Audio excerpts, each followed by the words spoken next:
Hola a todos. Mi nombre es Juanita Berber, and I am the Community Engagement and Marketing Manager for Teatro Visión and your host for tonight. Thank you so much for everyone who has joined or passed Hora del Mitote and who are joining us today. I have a very, very special guest with me tonight, José González, the Executive Artistic Director and co-founder of Milagro Theater Company. José, muchas gracias por estar aquí con nosotros esta noche. Estamos muy felices de que estés con nosotros. For those who have been with us for past productions, Milagro Theater created La Muerte Baila, which will be this year's Dia de los Muertos production for Teatro Visión. So we're very excited to have it back. Jose, why don't you get us started and tell us a little bit about yourself and about Milagro? Thank you, and thank you so much for inviting me to be on your show. It's really quite an honor. I can't think of a better thing to do on a Friday evening than to be speaking to you and talking to friends and familia down south in California. Hope everybody's well during these challenging times that we're all experiencing and sharing. It seems like California and Oregon both have the pandemic and both have wildfires like crazy. And so, heaven knows when this is all going to end. As you said, I'm Executive Artistic Director of Milagro and co-founder. And the other part of me, the other co-founder is my wife, Danielle Milan. And we sort of run three different programs at Milagro. One is the main stage, which I'm in charge of. She runs Teatro Milagro, our touring and bilingual arts education program. And then we have a third wing that we've been building called Community Artists. And that's where we get to engage creatively with our patrons and our neighbors, near and afar, in a lot of different ways. Originally, I'm from South Texas, Corpus Christi. I sort of count that as the place where I was raised, but when you actually do the numbers, I was only there for 10 years, as a child. But when you're that young and you have your friends and your familia, you make bonds that you never lose. So two of my closest friends are from elementary school. And I was just talking to one just a couple of days ago. She called me, just to check in on us because she'd heard about all the fires. And my other one, Gilbert, I tell you, it's like every time I see him, it's like we go back to being 12 years old again. And, just garanchos, in the street. And of course, I have a lot of cousins and other family members down there. So it's still deep in my heart. It's a home for me. In the 60s, we moved up to Oregon. And there's a long story about that. I'm not going to belabor everybody with it, but it started a new life for us. I've been basically an Oregonian resident since 1967, which I think is about 45 or 55 years. You're doing that. It's a long time. Yeah, it's about 57. Oh my gosh. Anyway, we don't think that far. So I went to a local high school here, Benson Polytechnic High School, which was at that time an all-boys school.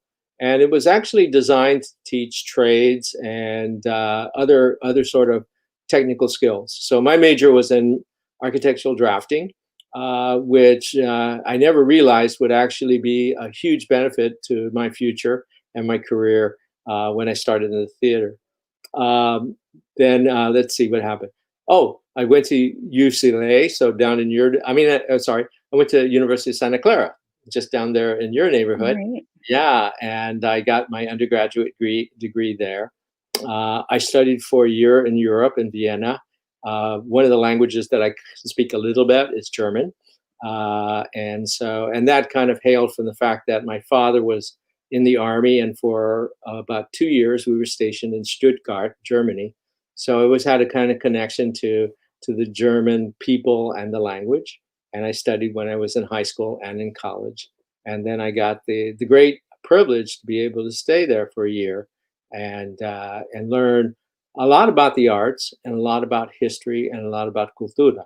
And that really shaped me and put me in a perfect position to, kind of abandon my aspirations at that time to be either an engineer or a lawyer. I don't know why, well, I was good at math, but anyway, and then suddenly take a 180 and walk into a theater and just simply say, I want a job. And which was kind of a ridiculous proposition since I knew nothing about the theater other than like I watched a couple of rehearsals and a few shows. And interestingly enough, they gave me a job. And that was 45 years ago in September 1st, Wow. 75. And that's what I've been doing ever since. And then in the 80s, in one of my journeys, I met my wife down at UCLA getting our graduate degree. In 84, we moved back to Portland and then started Milagro, which yes, never imagined that we'd be here today, honestly. Well, we're very excited and happy that you're here with us today and you continue to do the work that you do. I feel like in a way I can relate to your, I'm studying computer science and I walked into a show that was put together by Teatro Visión 6 years ago. And ever since then, I kept attending their productions and then now I work for them. So that was, it does take a whole different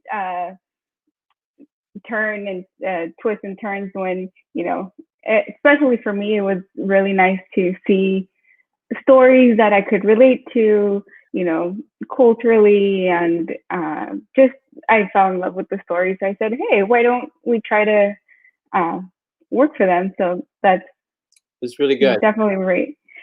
Yeah. And you mentioned that you in 1985 you co-founded Milagro Theater with your wife Danielle. What was it? What inspired you to create the company? Well, honestly, it was kind of like desperation in a way,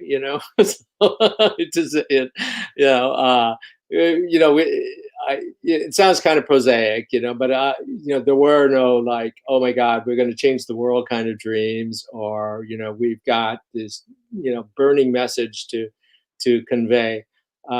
We were essentially two committed theater artists who needed to work. And, even though I had started my career here in Portland in 1975 at the now defunct Portland Civic Theater, and had friends in the business, and every year, even when I was away, I would try to come up and visit my family. And inevitably, I would end up doing a show, like a stage manage a show or run lights or design a little set or something. When we came up more or less permanently, the story changed. We had an apartment, we had to keep paying the bills. And so, and I picked up a couple of, like gigs, designing lights or designing sets for different local productions, but it was a really tiny community. I think at that time, I would say maybe there were 5 theaters in town. So basically, and they all had their little cliques and groups that worked there, which is totally understandable. And so we were still the outsiders. So one day, a friend of mine, his name was Keith Scales, and he was an actor that I had worked with back in the early days when I first started, and a real good pal, just out of the blue said, let's do a show. Let's start a theater or something like that. And we were going like, well, why the hell not? And then we thought, well, maybe this is a good way to advertise our skills, and we'll get more work after that. So we put our heads together. We picked a small little British play called Relatively Speaking by Alan Ayckbourn. And Keith happened to be British, so that really fit with him really well. And it was a comedy, which was kind of unique in a way. And so we basically learned the craft on the spot. We had to figure out all those things that we just took for granted, like how to market a show, how to write a press release, assemble a cast together, organize a rehearsal schedule, set up a box office, negotiate contracts with vendors, run the show, put a technical crew together to run the show, and do all of that. And literally, thankfully, we had some background because we've been working in theaters, but obviously it's a different thing to go from behind the scenes to the front of the scenes. It's different from like, okay, I've done my job, give me my money, to, okay, I've done my job, I owe everybody else money, kind of thing. Um, and then I think, honestly, we kind of got the bug. And so, and one of the things I always tell people when they ask me that question is that, interestingly enough, in that very first show, we actually made some money. And what we did is we divvied it up with everybody because nobody was working for pay. And so we just took the profits and divided them equally amongst all the actors and the rest of our crew and ourselves. And we said, "Oh well, God, that's easy. We'll do it again." And I honestly tell, I said, we've never made any money since. So I guess it's kind of like gambling. You think with the next one you're going to hit the big one, and the next one you're going to hit the big one. Of course, that's changed now. I think we see producing theater now in the way we do it and for whom we do it as a kind of an essential service. It's an important part of understanding our cultura, who we are, what shapes us, how we think, how we feel, how we express ourselves, and then translating that to an audience, as it were, of a mixed audience, which from the get-go, as we developed and evolved as an organization, we realized that that was our role, that somehow or another we had to take who we were and let other people know about that, and hopefully, and not hopefully, but I think really make things change, transform the way people see other people. So that essentially is kind of what we do, and we do it in all different kinds of ways. Wow, that's amazing that you actually made some money your first show. Congratulations. It was $800. It was like wasn't breaking the bank. And I think it made money in the sense it paid us back for, I think we had $800 in the bank. So total, I think we made $1,600, and then we divided the other $8 amongst everybody else, and we were all happy. And how has your company's mission evolved in these past 35 years? Well, it's initially, when we started, we didn't really have any sense of structure, or how you evolve. Like you do a mission statement, you do a board retreat, you come up with a strategic plan. We didn't know anything. So and essentially when we started, we were pretty eclectic in what we chose to do. We didn't have like a vision that said we're going to be like this, or we're going to do only this kind of work. We did everything from kind of Eastern European crazy dramas. And we did one by Slavomir Morozek called Tango, which was just a really weird play, but it was a lot of fun to do. We did a cheesy melodrama called The Death and Life of Sneaky Fitch. We did a kind of it wasn't a Greek classic, but it was built. No, actually, it was a story about the last days in the life of Jesus Christ, which unfortunately became very, how do you call it, political at the time. And what was happening there was that not only were we doing plays that we were interested in, but we sort of began to build a reputation as we were called the guerrilla producers of art pods. That was our initial, And so people were coming to us with projects, and we almost never said no. And so that was one of the projects that we picked up from a friend of ours who got into trouble, not criminal trouble, financial trouble. He was like over his head. So we took the project on and we did it. And then, of course, when all this controversy erupted, which actually turned out really good because a lot of people came to see the show because of the controversy. So, and then about in the not too far after, I think it was actually in 1986, we met up with a Greek scholar. His name was Peter Montgomery. and we got to talking about the Greek plays. And as a young boy, I was fascinated with Greek mythology and literature. And so I'd read the Iliad and I read the Odyssey. And as a kid, I would, always do drawings of, like the Trojan Wars and Achilles and all of those things. So I was really a fan of Greek theater. And actually, in my European travels, I'd actually studied a little bit more. So I was much more familiar with that. So we started in '86 working with the local Greek community, producing the Ancient Greek Theater Festival. And our first play was Oedipus Rex. And then every year for 7 years, we would produce a major Greek play until 1992, the year of the Encuentro. And during that time, in 1989, really from a deeply personal desire to sort of go back home, as it were, to where my corazón was, like that South Texas home. Because in some ways, I mean, if you know anything about Oregon, it at that time it was like 90% white.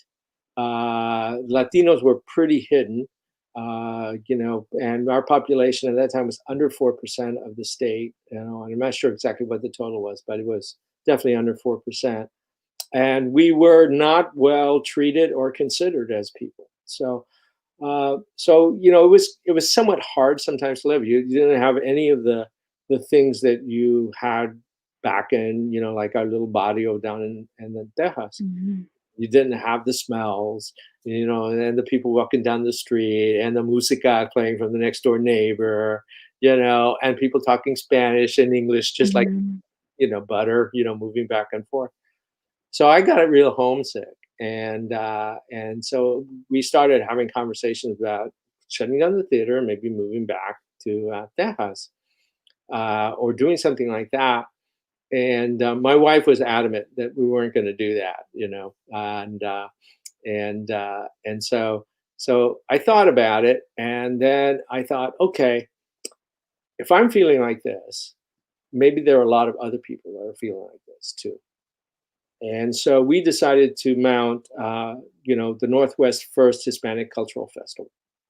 And basically, what I did is we produced 3 plays as part of the festival, and one of them was an original bilingual children's play. It was called Perez y Martina, and then we also invited anybody and everybody who had a arts and cultural group in the community to join us. So we had bandas that were coming and dance companies that were coming and poets that were doing poetry in English and in Spanish and people who were singing songs and playing guitarra. And then an organization called the Council for Human Rights in Latin America said, we have connections in Chile. Can we bring Inti Illimani up here to perform it? I said, of course. And we just had a bang. For a whole month. We had a big teatro, and we just had acts from all over the place. Some that grew up as a part of the festival, some, from neighboring communities, and some from international. And then we went into what I would call kind of our schizophrenic period. So we were Greek in the fall, and we were Latino in the spring, and we did that for a few years. And then in 1992, with the Encuentro, the 500-year anniversary of the discovery of the Americas by Columbus. And as you know, there was a lot of controversy about that, particularly with regards to understanding and acknowledging the atrocities committed against the indigenous people by the Spaniards and by those that were associated with them. And of course, the huge number of deaths of Native people by, victims of violence as well as disease. We decided to completely become and dedicate ourselves to Latino arts and culture. And so in '92, we made that cambio. We were no longer bipolar, and we were just going to do Latino theater. And that's the direction we've taken ever since. So initially our mission was teatro focused. And then over the years, it's expanded to include arte and cultura, as we've sort of developed new programming that connects with the different artists and arts creative activities in our communities. And now we're moving again with our new strategic plan to encompass a vision that is much more about being a center for arts and culture, that does teatro, that does música, that also focuses on history, cultura, and of course, creative engagement activities. Wow, that's amazing. Follow-up question about, you mentioned how there is not a lot of Latino, population in Portland at that time. How was it received when you shifted your mission from being?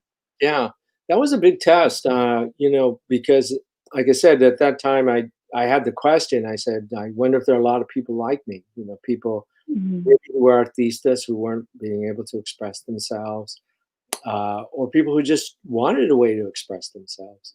So, we fortunately got some really good publicity in the newspaper, because we were going to do this, and everybody was like, "What the hell is that?" and I think, if I recall right, we had over 100 people, Latinos from everywhere, come to audition. And, some of them had some experience. Maybe they had done some acting or, as a young person, or maybe as an adult. Almost no one that we knew were educated in the arts. I mean, none of them had opportunity or access to arts programming, as a sort of curriculum in their schools, or maybe had even gone to college. But they all had that desire. They all wanted to be involved. And so when we cast those 3 shows, they were all from people who had this huge desire. Some of them honestly didn't know how to act their way out of a box, but that was part of our job, to get them into a place where they could do that. I think that there was some skepticism in the community about that, and although perhaps I was just so embroiled with what we were doing that I didn't, and I wasn't asking people permission to do what I wanted to. I was asking for help. And so I did go around and call and talk to so many different people during that time, just saying, this is what I'm going to do. And this is how we're going to do it. And we could always use your help or your support in any way, shape, or form. And we got a lot of, go for it, very little of that.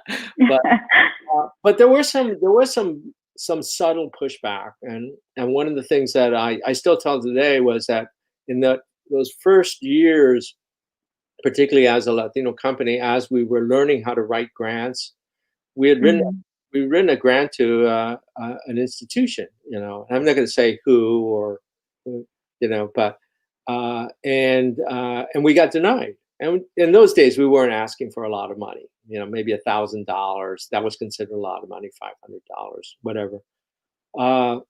And somehow, what we knew one of the panelists that had reviewed the grant, and he conveyed to us that, I think he actually sent us notes from the meeting.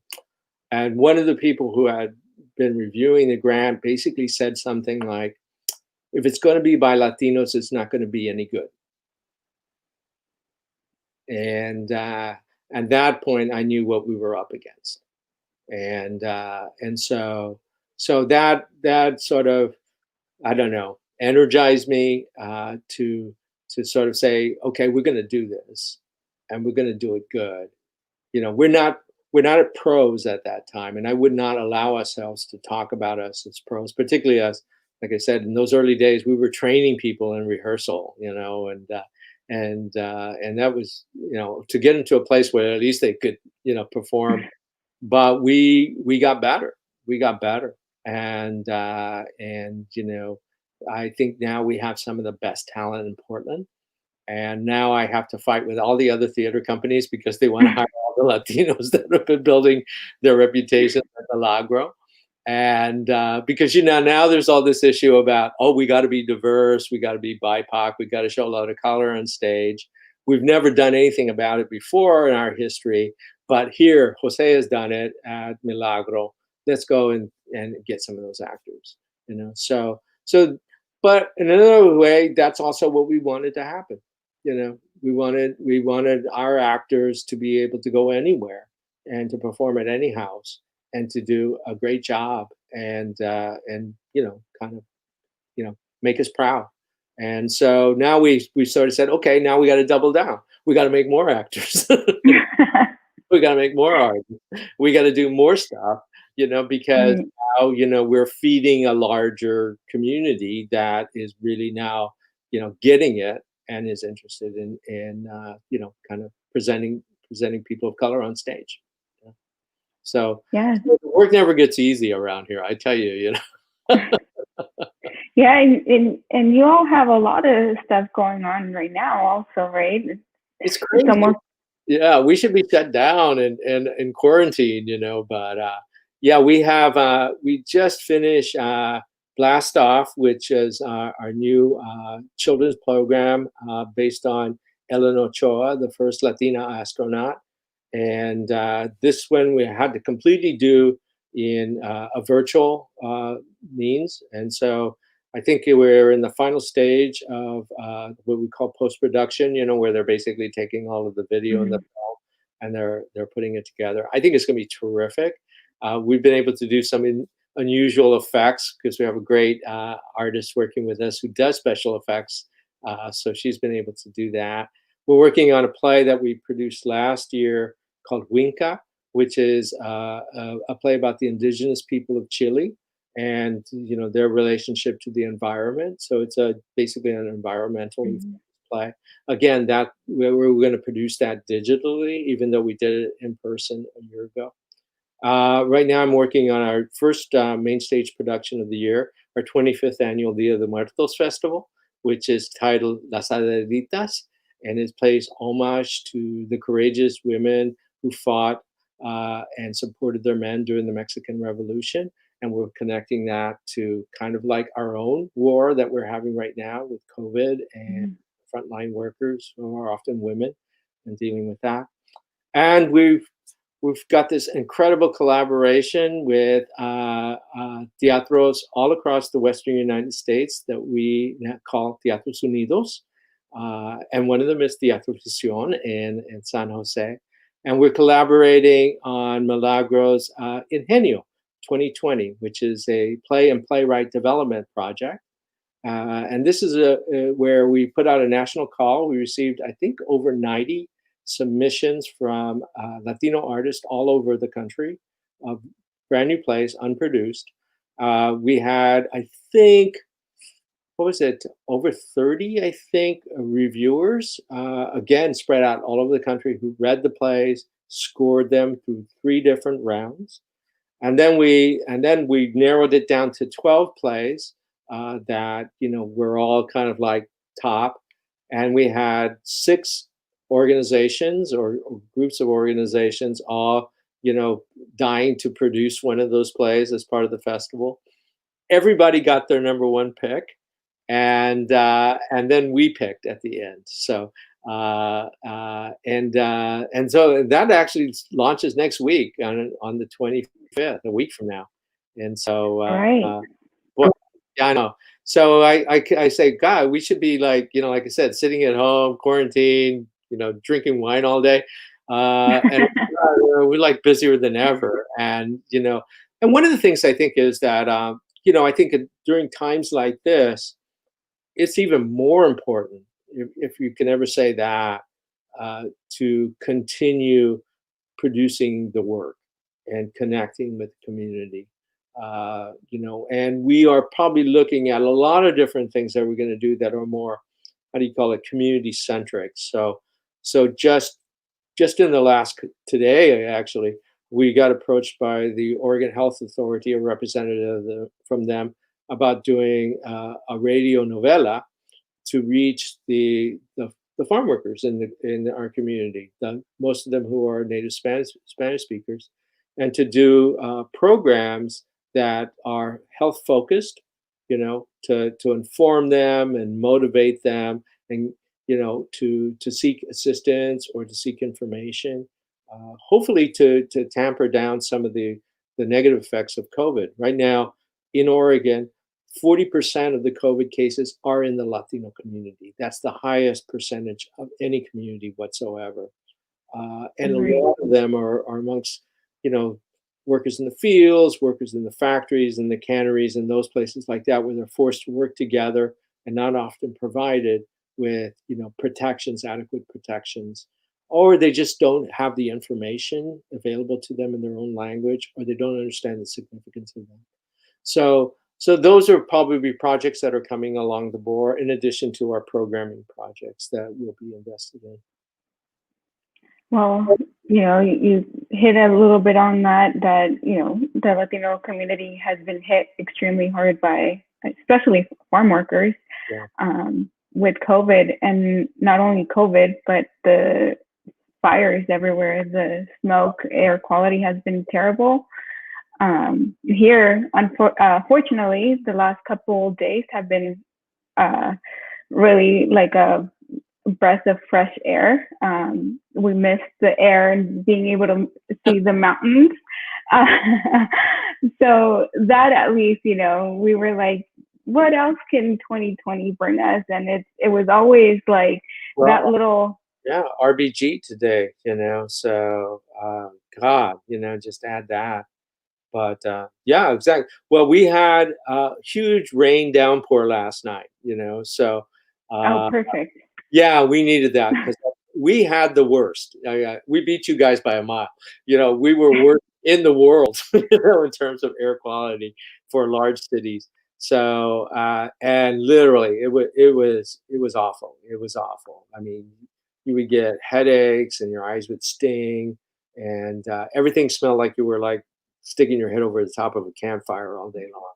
It was just obnoxious, and but today, kind of the rain helped wash things away, cleared the air. We saw like light in the sky for the first time in over a week.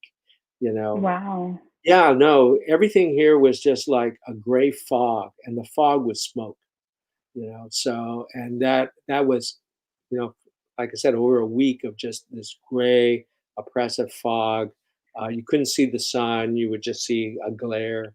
Did you also see that orange light for a couple days?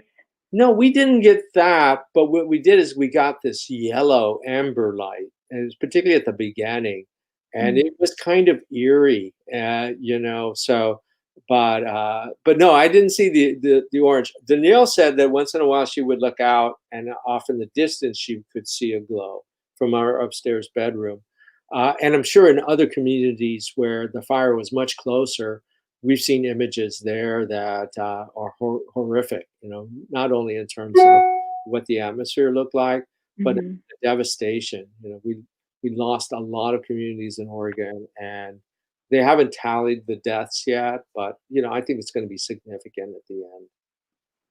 Well, I hope that once you get started with that project for the Latino community, uh, other theater groups take on the lead, and hopefully we can also do something to help and educate our farm workers here, our Latino community here, because here in California, I think majority of the cases for COVID are also over the 50% margin. So that's really unfortunate.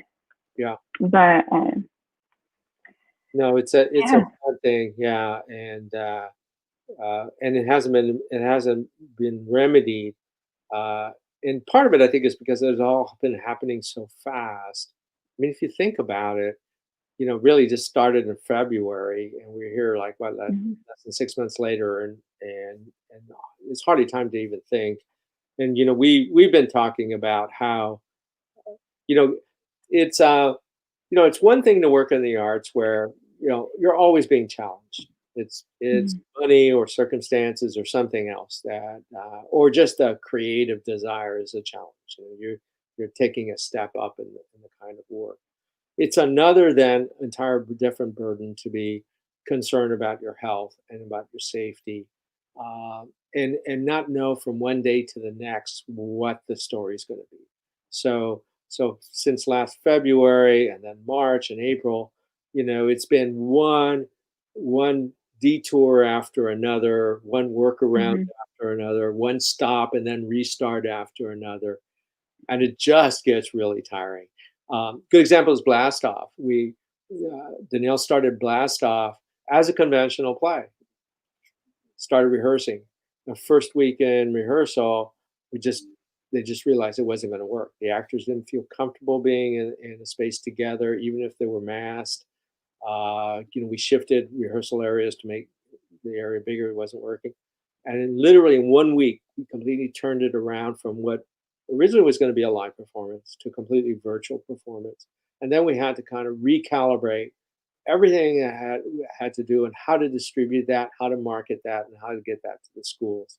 And also deal with the challenges that the schools are facing.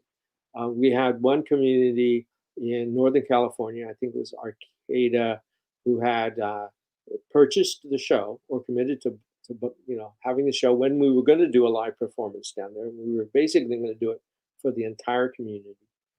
But they were under that wildfire issue as well. And they basically came back and said, we can't do it. The schools are all closed from the COVID thing. Our communities are under stress or devastated by the wildfires. We can't do that. And so now we got to figure out how we can get that show to them, regardless of what they can pay, because basically, we got to help. That's our next mission. That's what Danielle's working on right now with funders and other community members to make that possible. Yeah, that's we had a spring production, and we were in the middle of, do we continue moving? Like, how far along do we want to get before saying no, it's not going to happen this year? And it really does break your heart to say it's not going to happen, because we can't risk anyone. And it was right when shelter in place was and had really strict rules. And so when we started talking about La Muerte Baila, we said we must have a plan A, a plan B. We had 5 different plans, and as we move forward, every plan just kept, okay, we can't do that, we won't be able to do that. And even we were till today, we are probably now sure that we're going to do it one way, and we're in the middle figuring. And now we're trying to figure out how we're going to get that play to everyone. But well, you have I think she spoke to me about a good arrangement with your community television station there that I think is going to support documenting the play, version, and then maybe making it available to the community. But yeah, it's a challenge. I know I've been talking to Lee since she first contacted me about that, and she did send me plan A and plan B. And then so you did get to see it. Oh yeah, I saw plan A and plan B, and we talked, and then we made an arrangement. And I've just been really slow and distracted about actually getting something to you guys. And then finally, when I got around to that, and I said, I better check and see if there's a plan C. Then she did something. And now we did have something.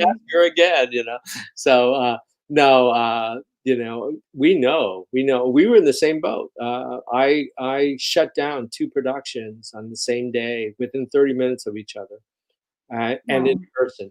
So one was assembling for rehearsal, and the other was having a production meeting, and they were scheduled to start rehearsal the next week.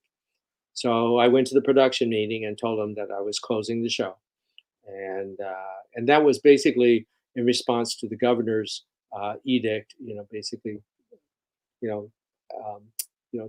mandating work from home and maximum capacity. We could. I think at that time it was 50 or less, but with social distancing and with a cast that would have probably we'd have to do a show for 10 people if they would even come. And so it just didn't seem to be worth the effort. And then the other show was also, both of these were world premieres, and we've been working with the playwrights since the beginning. And that one was really going to open in 3 days. So literally, they were ready to go, and I just had to walk into the rehearsal and just say, "We're shutting it down." And then we gathered in a big circle, and we all had some words, and then we all left.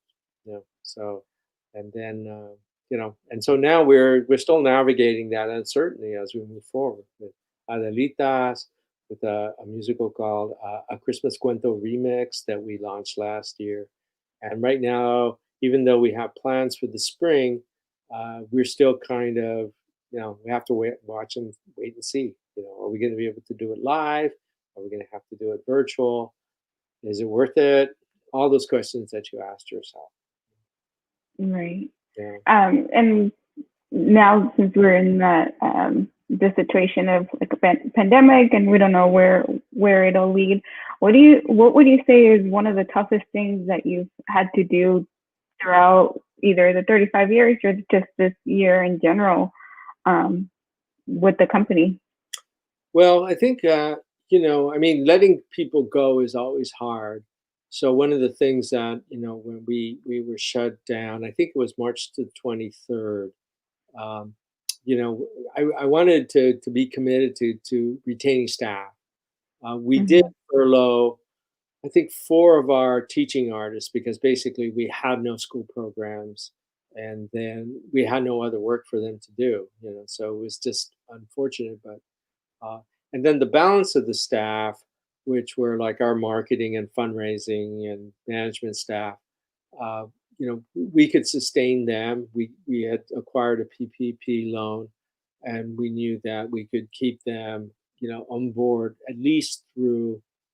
I think initially when we got the PPP loan, it was 6 weeks. I think the period. Then of course it expanded. I don't know what it is now. I think it's 24 weeks. We still haven't been able to file yet. But that was the big initiative, trying to hold on to our intelligence, as it were, and so we were able to kind of resurrect ourselves. Uh, Working from home when you're an organization, or working in isolation when you're an organization that is built on fundamentals of in-person relationships and in-person contact. The live is what we do. Uh, it is really challenging. It's really challenging. Personally, I think most of my colleagues find it draining. You know, uh, and I can't tell you why or how, but there's just all this energy that comes from working around people that just buoys you. And I remember when I used to direct shows, I would I would be dead tired walking into the studio at 7 o'clock, with all this cast, and we're gonna have to go through this play. And by the end of the evening, 3 hours later, I was so pumped I couldn't go to sleep for like another 4 hours afterwards. And I would go like, dang, and then I have to be up at 4 o'clock in the morning and come back to the theater. Uh, so there is something about having people around and working with people that, even if you're arguing and fighting about things and struggling with things, there's an energy that's built there that you can't replicate, in teleworking, Hmm. connections. And things, we're learning too now. There's issues with organizations about, well, we're rehearsing shows on Zoom, but it's so exhausting because, again, you don't have that in-person kind of energy working with you. You have a Hmm. digital energy, which is not energy at all. And then finally, I think that, I was just talking to my wife a little while ago about, what what's going to be the next story, and how do we plan and prepare for that? Um, and of course, dealing with all of these questions that we have now. How do we realize that long range vision? How do we realize the elements of our strategic plan when this is sort of like, in some cases, open some doors, but it's also temporarily shut down a lot of doors. So Right. so so I think that it's brought a lot of different challenges, emotional, mental, and even physical, to our endeavor that we didn't really have to contend with before, or we contended in an entirely, I think, more healthy way. Mhm. And how do you feel now that you've continued to, continue to evolve? You have you launched Milagro Radio today. No, Uh, I haven't even heard the podcast yet. Don't say oh.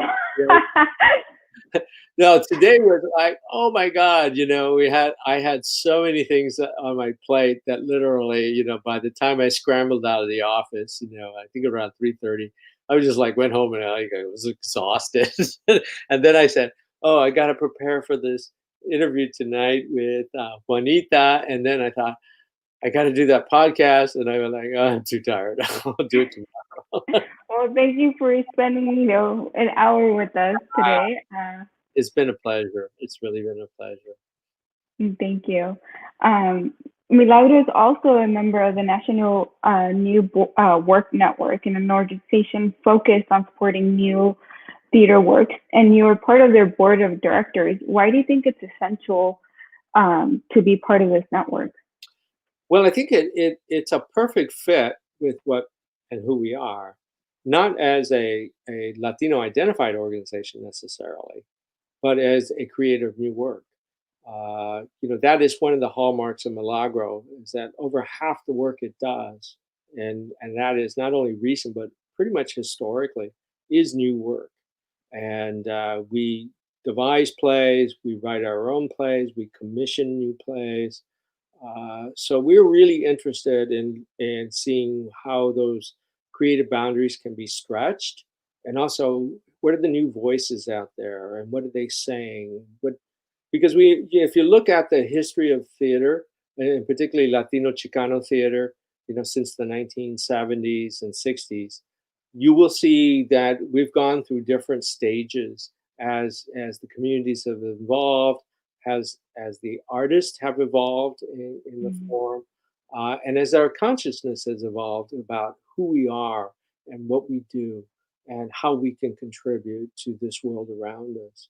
And so it's important for us to kind of keep our ear to the ground about that, and to be open to letting these voices express themselves.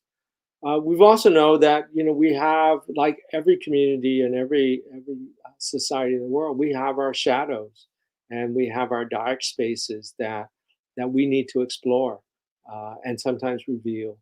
And again, it's important that we honor the voices that are willing to go into those dark places, and maybe show us something that we're not comfortable with, but that we need to know as people, and move on.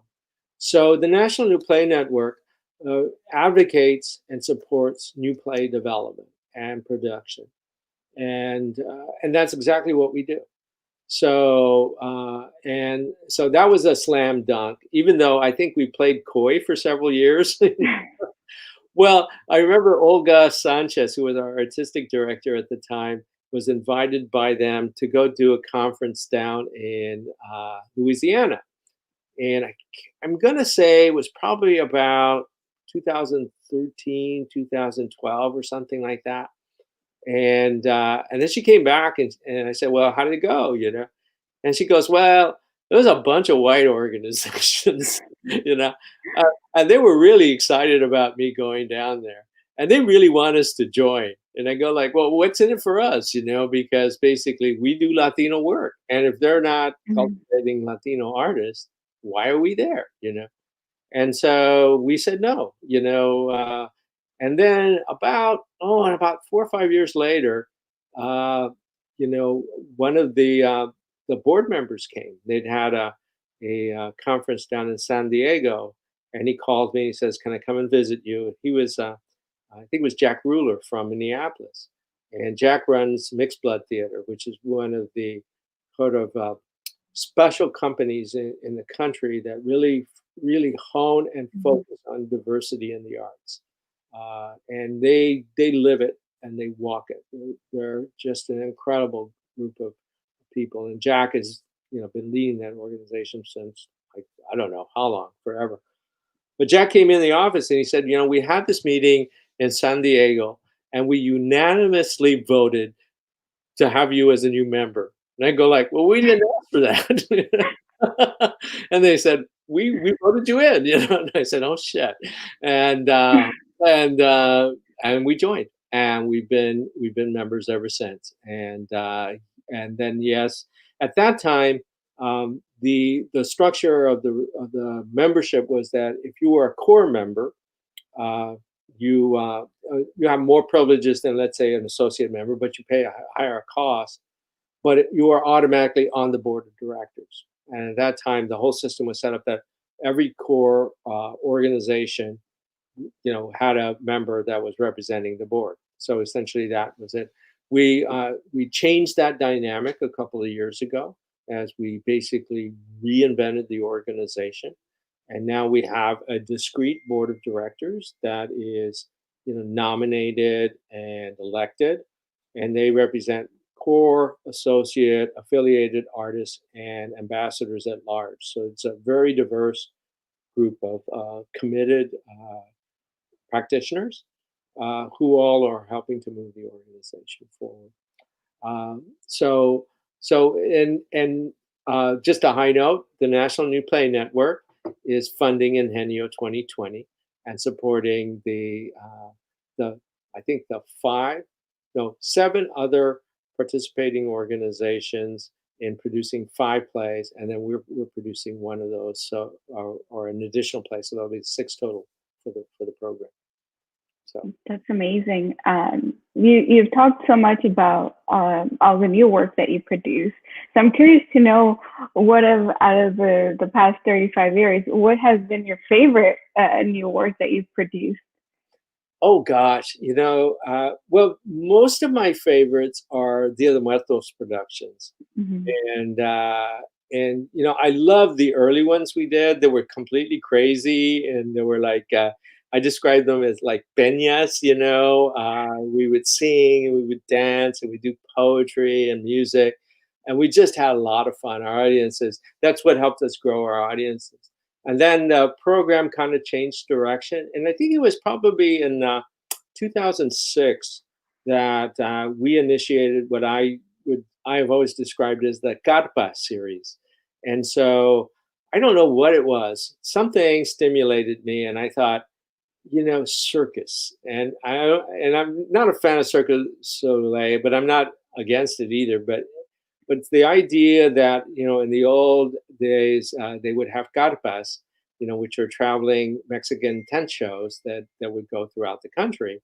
And they would do acrobatics, they would do, the clowning stuff, they would do speeches, political speeches. They would do a whole kind of series of entertainment for the comunidades, in the Southwest and in California and other places. So we built 3 seasons of Carpa shows. And the first one was Carpa Calavera, and that was set in the 1930s. The next one was Carpa de Docente, and that was set in the 1940s. And the last one was Carpa de Maestro, and that was set in the 1950s. And we took the context of the period as sort of the context for the shows in a way. So the Ausente, which was the second one, was set during the war.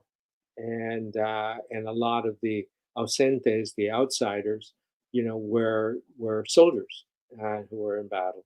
But we did it under that sort of Mexican tent show style, So we had a lot of different things going on, and part of Dia de Muertos that I love is the irreverency of it, So, and I sort of talk about like, don't take yourself too seriously. And every time you get serious, you're going to like fall and lie flat on your face kind of thing. And so I think that sort of makes it more human for me. I think the other thing we think about Dia de Muertos is that it's not about morbidity. It's not about scaring people. And really, in a way, it's not about death. It's really about life. And because we honor, celebrate, and revere those who have meant so much to us, and on that day, we welcome them back into our home and into our hearts. And so that's the kind of spirit that I just love it, and that's why we've been doing it for 25 years, I guess. But don't get me wrong. I mean, we have done shows that I think are so beautiful and rich.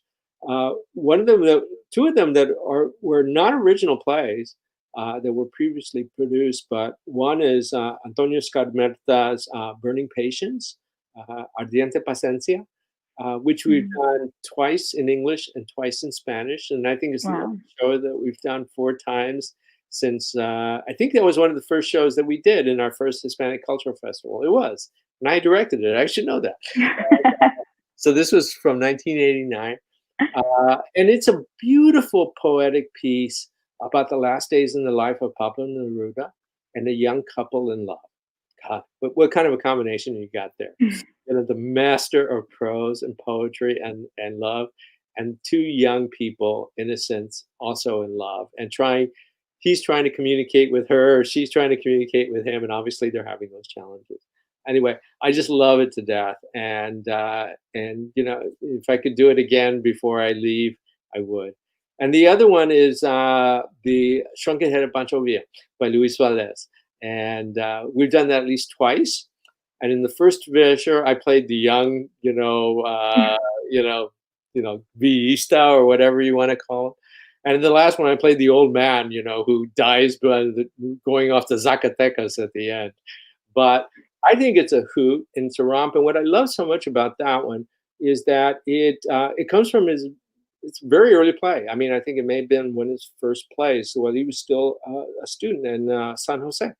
And it's kind of a grab bag of all that was going on in the Chicano Latino community at that time.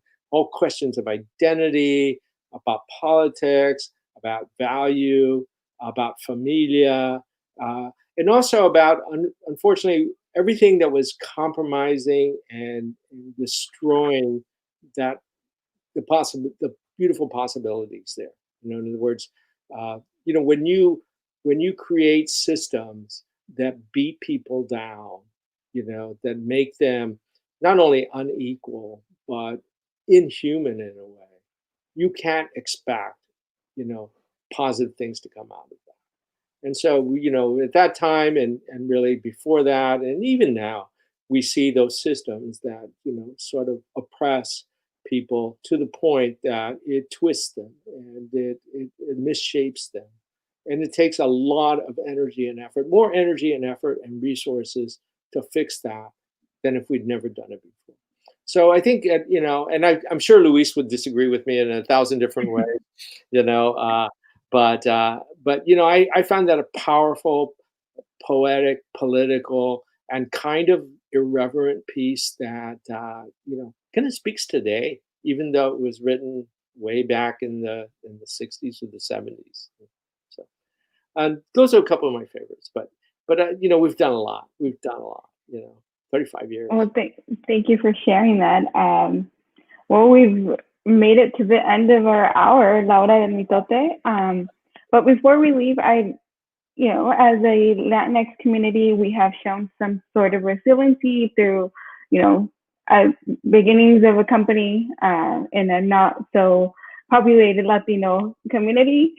But we've shown to come out, at the end. What advice or what words can you tell us that will help us move forward once the pandemic is over? Yeah, gosh, I think that one thing I think about our community is we're tough, and most of us, grew up working hard, and challenged in a lot of ways.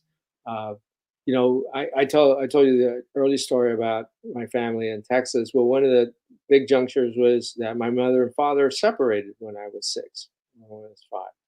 And so my mother was a single mother raising 4 children, holding down a full-time job, making less than $1 an hour in those days, and often working several shifts so that she could make enough money to feed us, to clothe us, and to pay the rent or pay the mortgage on the house that we were buying. That was just an incredible example of strength and courage.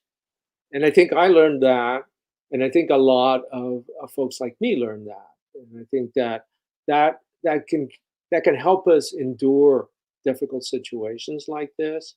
So I think one of the things I'm not doing is I'm not stressing on what is happening. I'm trying to figure out what is we going to do next and how we're going to get around that. These are obstacles that we need to overcome. They are not the end of the road. And so the other thing I think is that, it's so hard. You can't ever know what is the right kind of ingredients that will make one thing a success here and not a success somewhere else. And I said, how in the hell could Milagro even begin and sustain and become what it's become in 90% white Portland, Oregon, And facetiously, but not necessarily so. It must be the water. The water makes it different. We drink different water. Somehow it can happen. But I think that really our resilience and the support of the community. And I don't say that word kind of like without a lot of intent in it. A lot of times community is just thrown around, but I really seriously believe that it was important for us to maintain and develop those relationships with our community, both the creative as well as the community at large, because that is what has helped sustain us all these years through thick and thin. And we've had challenges like everybody's going to have. We've had those dark days where it just seemed like, okay, this is it. We're gonna give it up, and then we've come through those. And it's through a lot of positive support. So I think that I don't have a recipe for success. I don't have a recipe for surviving this. But I think that you need to believe in yourself. You need to believe in your community that they're and really understand that what we do is vital. Try to imagine a world without art, a world without culture. And it would be the darkest environment you would ever never want to live in. It would just be hell. So I think that it's important that we're here, and so that's why we fight to stay alive. Well, I think part of your success is also just the quality of your work and the passion that you have to showcase the Latino community. So thank you so much for sharing your passion, your creativity, and thank you for creating Milagro. We wouldn't have La Muerta Baila and so much new work. And for those watching us, you can learn more about Milagro by visiting their website, going to milagro.org. And don't forget, next week you have INGENIO 2020 streaming from September 25th to October 4th. So very excited to experience that. And recuerden que la Hora del Mitote se transmite cada viernes a las 7 p.m. en nuestra página de Facebook y nuestro canal de YouTube. Los esperamos la próxima semana. Mi nombre es Juanita. Jose, thank you so much, and good luck with INGENIO and Brastal. All right, we'll break a leg for sure. Thank you. Buenas noches. Bye.